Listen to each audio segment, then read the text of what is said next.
अस्सलामुअलैकुम मेरे दोस्तों, सज्जनों और बेलियों। आप लोगों के कमेंट्स रीड करके मुझे पता चला कि काफ़ी लोग चाहते हैं कि वीडियोस परिंदों के ऊपर भी अपलोड की जाएं।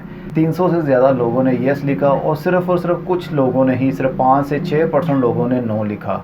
और बहुत से लोगों ने ये भी लिखा कि हमारे पास परिंदे तो नहीं हैं लेकिन हमें परिंदों की वीडियोस देखना पसंद है। तो मैंने ये सोचा शायद मैंने ही वीडियोस अपलोड करना कम कर दी थी, तो मैं समझ रहा था कि शायद लोगों का इंटरेस्ट ही ख़त्म हो गया है परिंदों को लेकर, लेकिन ऐसा नहीं था। असल में मेरी ही गलती थी। मैंने वीडियोस कम कर दी मछलियों के ऊपर और परिंदों के ऊपर, जिस वजह से लोगों का इंटरेस्ट भी कम होता नज़र आया मुझे। लेकिन आप लोगों के कमेंट से मुझे पता चल गया कि आप लोगों में अभी भी वैसा ही जोश है। तो कोशिश करूंगा अब रूटीन से मैं वैसे ही वीडियोस बनाना शुरू कर दूं जिस तरह आज से तकरीबन 3 साल पहले परिंदों के ऊपर बनाता था। मेरे पास अब वो बड़ी कॉलोनी तो नहीं है, क्योंकि जहाँ पर कॉलोनी होती थी वहाँ पर अब लॉन्ड्री बन चुकी है, क्योंकि घर का जब मैंने रेनोवेशन का काम करवाया था तो ये सारा सेटअप मैंने ख़त्म कर दिया था, परिंदे सेल कर दिए थे। तो अब दोबारा से ये वाला नया सेटअप मैंने शुरू किया था, तकरीबन इसको 1 साल हो गया है। तो काफ़ी कम मैंने वीडियोस अपलोड की, लेकिन बेसिक अब इन्फॉर्मेशन आप लोगों को मैं देने के लिए दोबारा आ गया हूँ, क्योंकि कुछ सालों का गैप आ गया है। तो मैं चाहता हूं कि ज़ीरो से शुरू किया जाए, यानी आपने नए परिंदे लाने हैं तो आपको किन बातों का ख्याल रखना पड़ेगा। तो सबसे पहले अगर आप सोच रहे हैं कि परिंदे घर में लेकर आएँ, एक पेयर लेकर आएँ या 2 लेकर आएँ, और पिंजरे का साइज़ क्या होना चाहिए ये मैं इस वीडियो में बताने वाला हूँ।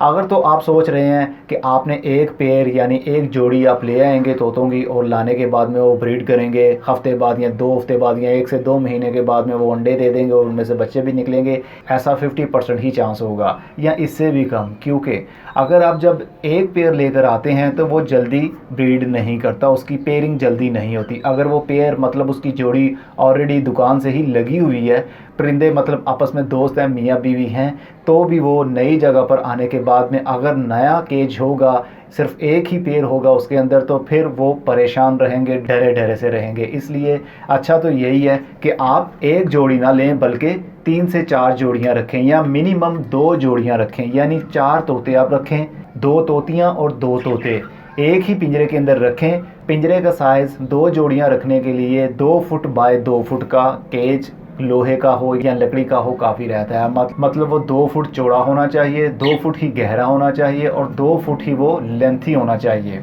तो उसके अंदर आप मटकियां लगा सकते हैं। मैंने तकरीबन 2013 में जब पहली मर्तबा अपने केज के अंदर, लोहे वाले केज के अंदर एक एक पेयर रखा था, उस वक्त केज का साइज़ था 1.5 बाय 1.5, मतलब 1.5 फुट बाय 1.5 फुट का एक पिंजरा था, और उसके बाहर वाली साइड पर मैंने लकड़ी के बॉक्सेस लगाए थे। आप देख सकते हैं दोनों पिंजरे साथ साथ में रखे हुए हैं, दोनों पिंजरे साथ साथ में रखे हुए हैं, लेकिन बॉक्सेस इनके दोनों दूसरी साइडों पर लगे हुए हैं ताकि परिंदे एक दूसरे को देख सकें। तो जब परिंदे एक दूसरे को देखते हैं तो उनको एक फ्रेंडली माहौल दिखता है कि हमारे जैसे और भी यहाँ पर हैं, तो हम अपनी तादाद को क्यों ना बढ़ाएं, क्यों ना अंडे दें, क्यों ना पेयरिंग करें।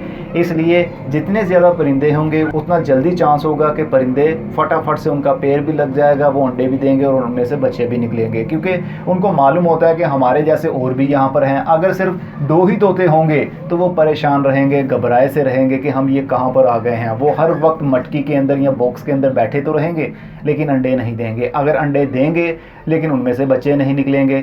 इसलिए कम से कम 2 जोड़ियां आप 2 फुट बाय 2 फुट के पिंजरे के अंदर लाकर रखें, बॉक्स लगाएं या फिर मटकी लगाएं, ये आप पर डिपेंड करता है। लेकिन मैं सजेस्ट आपको ये करूंगा कि आप मटकी यूज़ किया करें, मिट्टी वाली, जैसा कि अभी आप देख रहे हैं। अगर आप बॉक्स इस्तेमाल करते हैं तो बॉक्स का जो बॉटम है वो बिल्कुल फ्लैट होता है, तो जब परिंदे अंडे देते हैं तो अंडे घूमते रहेंगे, और अगर अंडों में से बच्चे निकल भी आते हैं तो बच्चों की टांगें बहुत नाजुक होती हैं, नरम नरम सी होती हैं, तो जो सरफेस है बॉटम का वो काफ़ी स्लिपी होता है, तो बच्चों की टांगें स्लिप होती रहेंगी। स्लिप होने की वजह से टांगें ख़राब हो जाती हैं। परिंदा जब बड़ा हो जाएगा तो फिर फ्लाइट करने में भी मुश्किल होगी उसको, और पेयरिंग करने में भी काफ़ी मुश्किल होती है, मतलब वो मीटिंग करने में काफ़ी उसको दिक्कत होती है। इसलिए मैं सजेस्ट ये करूँगा कि आप मिट्टी के मटकियाँ ज़्यादा से ज़्यादा इस्तेमाल करें। इसमें कोई भी चांस नहीं है कि आपके जो परिंदे के बच्चे हैं उसकी टांगें ख़राब हो जाएंगी या कोई और वजह इसमें नहीं होती है। तो बॉक्स को आप भूल जाइए, क्योंकि मैंने बहुत सारे बॉक्सेस आपने कॉलोनी के अंदर देखे थे। 3 साल पहले की जो कॉलोनी होती थी उसके अंदर सिर्फ़ और सिर्फ बॉक्सेस ही मैंने लगाए थे, तो बहुत सारे बच्चों की टांगें ख़राब हो जाती थी। बहुत सी वीडियोस में आपने देखा भी था, लेकिन जब से मैंने मटकियाँ इस्तेमाल की हैं कोई भी बच्चे की टांगें ख़राब नहीं हुई हैं। ये थी बेसिक इन्फॉर्मेशन। अगली आने वाली वीडियो में और भी कुछ हम सीखेंगे। तब तक के लिए आप ये काम करें जैसा मैंने आपको बताया है। अब मैं चलता हूँ। खुदा हाफिज़।